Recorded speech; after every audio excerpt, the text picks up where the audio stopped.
माधवपुर गांव में किशोर और मदन नाम के दो दोस्त रहते थे। वो दोनों ही किसान थे। मदन बहुत ही आलसी था, जबकि किशोर बहुत ही मेहनती था। वो लगातार अपना काम पूरी लगन से करता था।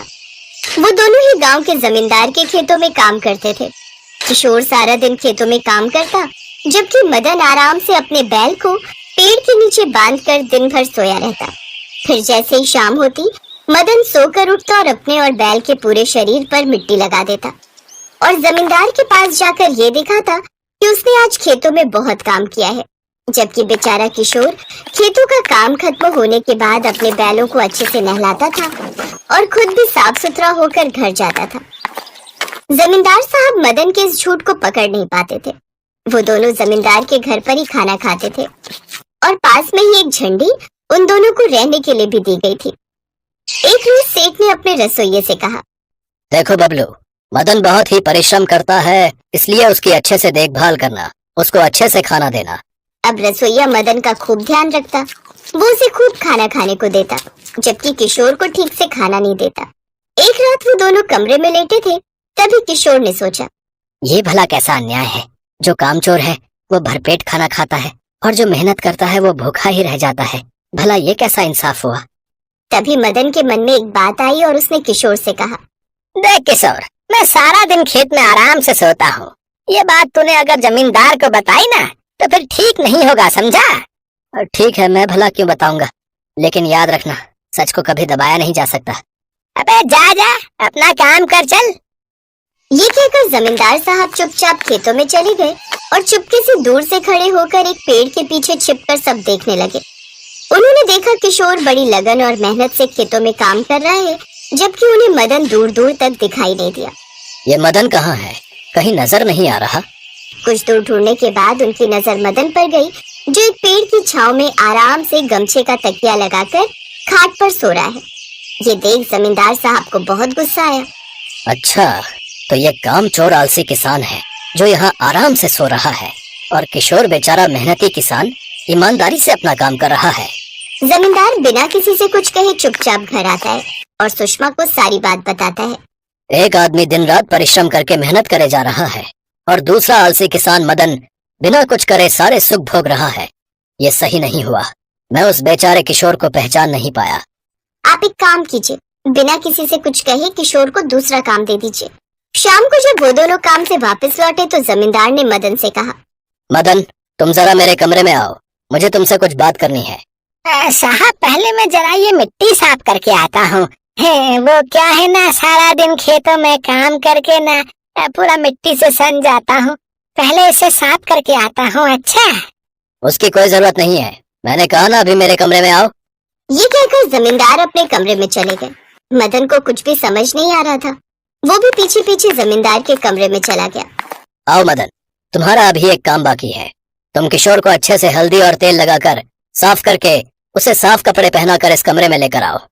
लेकिन साहब, ये कैसा इंसाफ है। मैं सारा दिन खेतों में मेहनत करूं और किशोर आराम से वहाँ सोया रहता है, और अब मैं उसकी हल्दी तेल से मालिश करूं।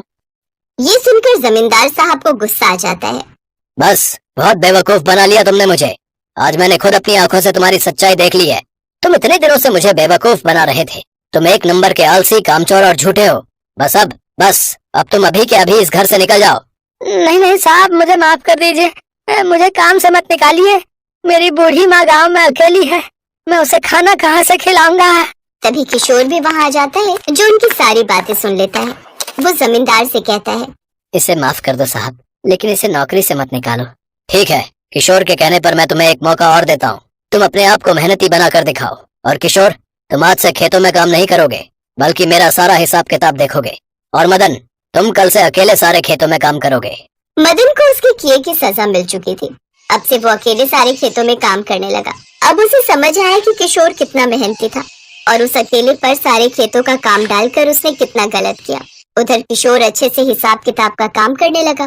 किशोर काफी मेहनती और साफ दिल का व्यक्ति था, इसलिए सेठ और सेठानी ने अपनी बेटी की शादी उससे करवा दी। अब किशोर के दिन बदल गए और अब वो काफी अमीर हो गया। अब मदन खेतों में सारा दिन काम करता तो किशोर आराम से गाड़ी में घूमता।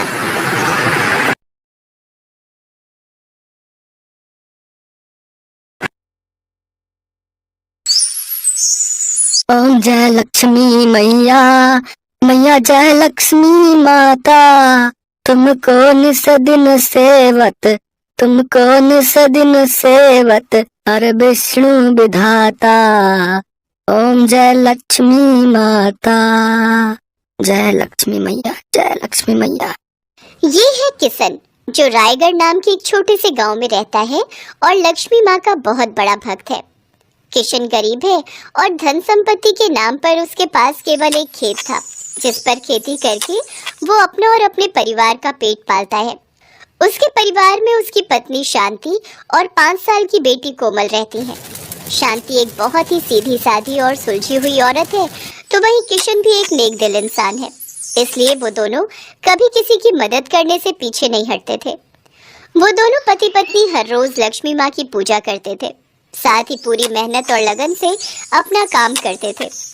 उन दोनों के पड़ोस में रघु नाम का एक आदमी रहता था, वो भी खेती बाड़ी का ही काम करता था। रघु और किशन दोनों अच्छे दोस्त थे, लेकिन दोनों में जमीन आसमान का फर्क था। जहाँ किशन एक ईमानदार और मेहनती किसान था, तो वहीं रघु बड़ा ही मक्कार और आलसी किस्म का आदमी था। वो अक्सर कोई न कोई बहाना बनाकर अपना काम किशन पर ही डाल देता था और खुद सारा दिन घर पर पड़े पड़े सोया रहता था। एक दिन ऐसे ही किशन खेत पर चला जाता है और अपनी सारी फसल काट कर बोरों में भर लेता है और उसी दिन बाजार में बेच भी आता है। शाम को जब किशन अपनी फसल बेचकर आता है तो रघु अभी भी घर पर ही था। किशन रघु से मिलने जाता है। क्या बात है रघु, तू आज खेत पर नहीं गया? तुझे पता है तेरी सारी फसल खराब हो रही है। अरे यार, आज ना मेरे हाथों में बहुत दर्द हो रहा है। अभी अभी डॉक्टर से दवाई लेकर आया हूँ, समझ नहीं आ रहा कैसे फसल काटूं। सुन, तेरे खेत का तो काम हो गया ना, एक काम कर, तू मेरी थोड़ी बहुत फसल काट दे, बड़ी मेहरबानी होगी। ठीक है, मैं काट देता हूँ, तू आराम कर। रघु को तो काम से बचने का बहाना चाहिए था, पर किशन तो अपनी दोस्ती निभा रहा था। वो अपने दोस्त रघु की मदद करता है, पर देर होने के कारण अधिकतर हिस्सा फसल का खराब हो चुका था। रघु, तेरे देर करने के कारण आज देख तेरी कितनी फसल खराब हो गई। बस ये थोड़ी सी ही फसल बची है, अब इसे बेचा। यार एक काम कर, तू बेचा, मुझे घर पर बहुत सारा काम है, पैसे जो भी मिले दे दियो। ठीक है, मैं बेच आता हूँ। किशन का स्वभाव बहुत ही मददगार था। वो रघु की बातों में आ जाता है। अब तो अक्सर ही रघु खेत के सारे काम किशन से करवाता। फसल उगाना, उसको बेचना। किशन अपने खेत के साथ साथ रघु के खेत भी देखने लगा। किशन अपने साथ साथ रघु का भी काम करता और रघु हर बार बहाना करके आराम से घर पर खटिया तोड़ता। पर एक रात किशन छत की सीढ़ियां उतर रहा था तो उसका पैर फिसल गया और वो सीढ़ियों से नीचे गिर गया। उसकी कमर में चोट आ गई, वो उठ भी नहीं पा रहा था। डॉक्टर ने किशन को आराम करने की सलाह दी, पर किशन चिंता में था। शांति, अब क्या होगा? मटर की फसल पककर तैयार होने वाली है। मैं खेत पर नहीं गया तो फसल खराब हो जाएगी, बहुत नुकसान हो जाएगा। शांति, तुम चिंता क्यों करते हो? तुम अपने दोस्त रघु की कितनी मदद करते हो। अपने खेतों के साथ साथ तुमने रघु भैया के खेतों को भी संभाला है। तुम रघु भैया को बोल दो कि वो मटर की फसल काट देंगे। हाँ, तुम ठीक कह रही हो शांति, आखिर मुसीबत में मेरा दोस्त ही तो मेरे काम आएगा। किशन ने रघु से जब मदद मांगी, रघु ने साफ इनकार कर दिया। अरे यार किशन, तू तो जानता ही है, मेरे को तो वैसे भी ज्यादा काम करने की आदत नहीं है। मैं अपने खेतों में बड़ी मुश्किल से काम कर रहा हूँ। मेरी भी फसल तैयार हो गई है, अब मैं अपनी फसल काटूं या तेरी?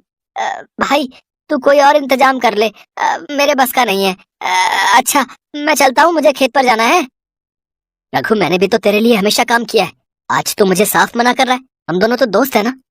हाँ, तो मैं कब मना कर रहा हूँ, दोस्त तो है, पर तू देख ना मैं कितना करूँ, तू भी कुछ समझ। वैसे तुझे कोई जरूरत हो तो मुझे बुला लियो, पर काम के लिए बिल्कुल मत बोलियो।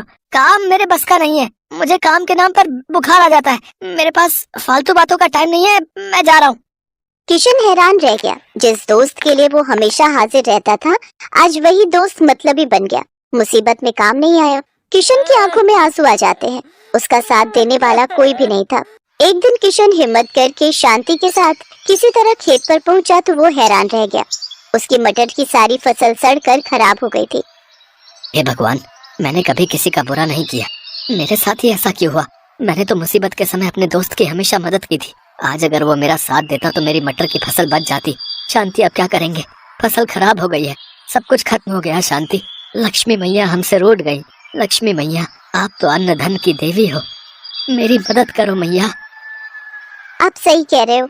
आपने हमेशा रघु भैया की मदद की और उन्होंने मुसीबत में आपकी मदद नहीं की। पर आप भगवान पर भरोसा रखो, सब ठीक हो जाएगा। किशन बहुत रोता है। उसी समय आकाश मार्ग से भगवान विष्णु और देवी लक्ष्मी गुजर रहे थे। माता लक्ष्मी ने देखा कोई दुखी भक्त उन्हें याद कर रहा है। उनकी नजर किशन पर पड़ी। देवी, आपका भक्त आपको याद कर रहा है और आप तो अन्न धन के भंडार भरने वाली हैं। अपने भक्त की सहायता कीजिए देवी।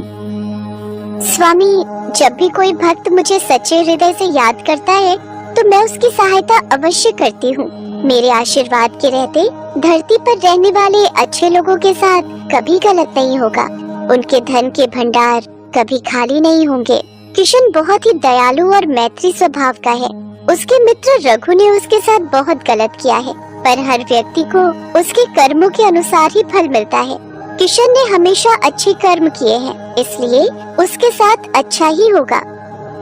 इतना कहते ही देवी लक्ष्मी आशीर्वाद के लिए अपना हाथ उठाती हैं और देखते ही देखते किशन के खेत में हरे मटर की फसल लहराने लगती है।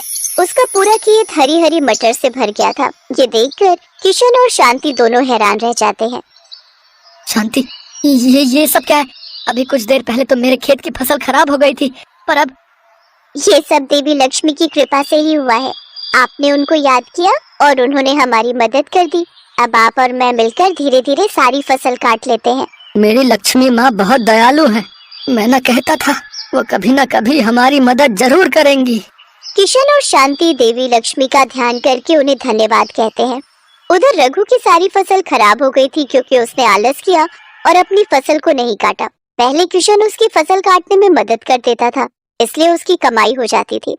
पर आज उसके पास पैसों की कमी हो गई थी। पर किशन को समझ आ गया था कि रघु स्वार्थी है, इसलिए उसने उससे मित्रता तोड़ दी। रघु को सबक मिल गया। उसने अपना बहुत ही अच्छा मित्र खो दिया। इस कहानी से हमें यही शिक्षा मिलती है कि सच्चा मित्र वही होता है जो मुसीबत में काम आता है।